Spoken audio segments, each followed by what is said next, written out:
So, you've learned some pretty disturbing information about the self-proclaimed Prophet of Islam, and you want to share this information with your nice Muslim friends, co-workers, and acquaintances. But you're worried that Muslims will become upset and irate if they hear you criticizing Muhammad. You don't want to drive Muslims away, but you believe that they need this information in order to make an informed decision about Muhammad and the Quran. What do? How do you share unpleasant facts with pleasant Muslims? This is one of the most common questions I get from viewers, and when I keep getting a question over and over again, it's probably time to make a video. Nathan recently commented, "So I have a genuine question. I know there are those people who want to see Christians dead for trying to break their shackles. But there are also good friends of mine who are nowhere like these extremists, maybe because they try not to be. How do we talk to them in a tolerant manner while fully painting the corruptness of their belief? I love David's passion, but I'm not sure how I could talk to my friend about it with that same vigor." The confusion apparently arises in this way.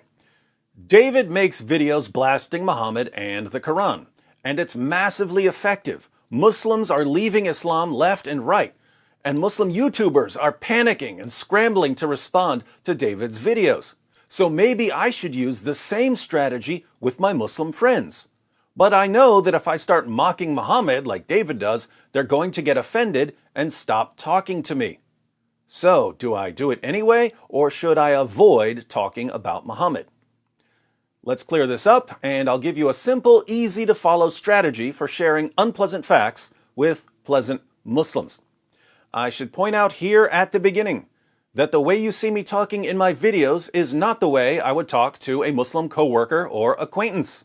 I might talk to a Muslim friend this way, but only after we become good friends and I know that the friendship is strong enough to endure plenty of mockery.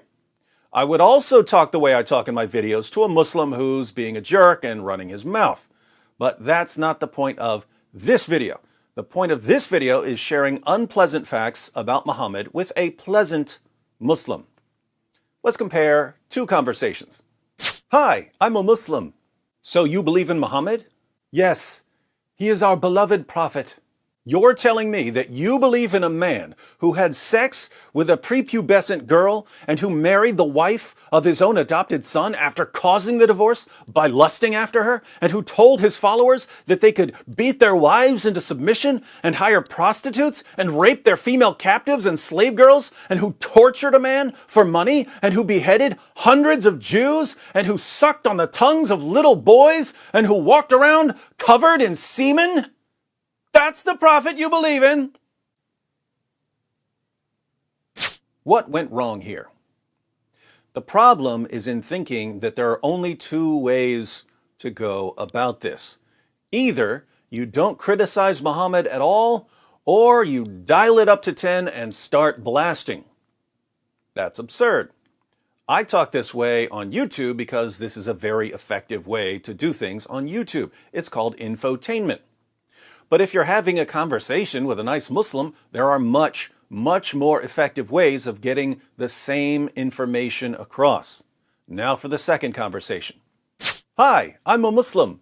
"Oh yeah? This is awesome. I've seen some things about Islam on YouTube and in the news, but it's cool to talk directly to a Muslim. Could you tell me what you believe?"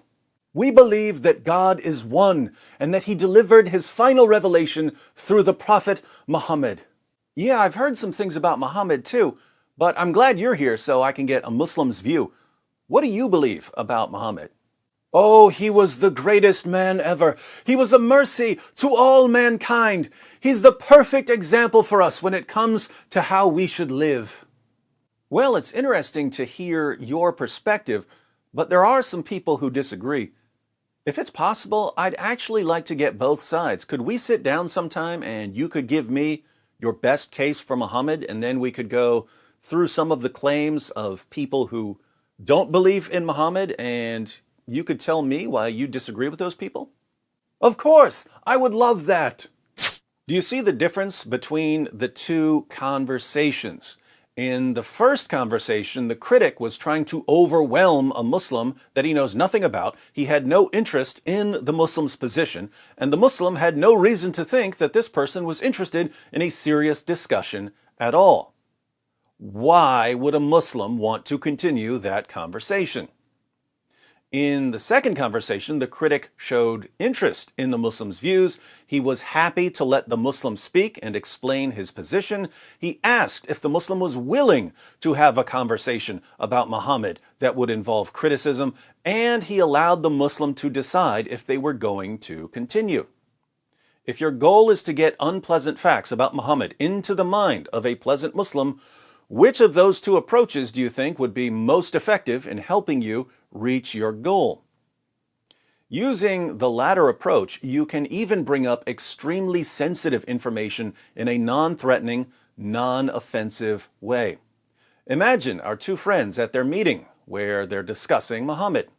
So for all of these reasons, and many more that we haven't even covered, Muhammad is clearly the greatest man in history. I now rest my airtight case. Well, I thank you for sharing all of this information with me. Again, it's good to hear about Islam directly from a Muslim. But as I mentioned last time, there are people who study Islam and disagree with you. I'd like to discuss these issues with a Muslim, but I know that Muhammad is very special to Muslims, so I'm wondering how to discuss these things without upsetting you. What? You don't have to worry about upsetting me? Go ahead and share your concerns. Oh, awesome. I've really been wanting to discuss Muhammad, but I wasn't sure how to go about it. So thank you for sitting here with me.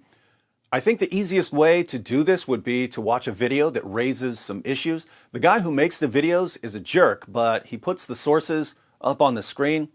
So maybe we could watch a video and pause on the sources and read them. And after that, there's no rush. If you want to go look them up on your own or talk to your imam and give me a response next time, that would be great. Does that work? Of course! Let's watch the video. I'd be happy to share my thoughts. Wonderful. Here's a video by David Wood. Notice, now you're getting all of the same criticisms across to the Muslim, but instead of presenting them as an attack that's meant to overwhelm and silence and embarrass him, you're offering them to him and asking him to respond.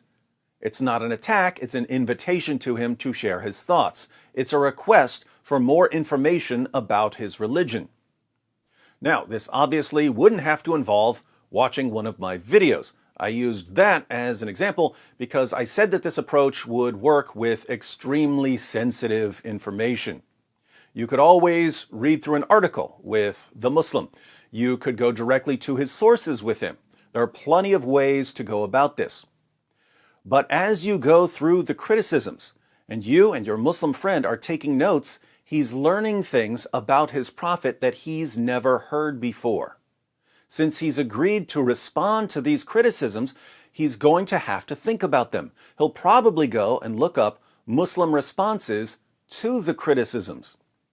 The result is that the information you wanted to get into his head is now in his head. Much more so than if the conversation had ended after a single rant. And if he comes back with some defense of Muhammad, I probably wouldn't press very hard at first.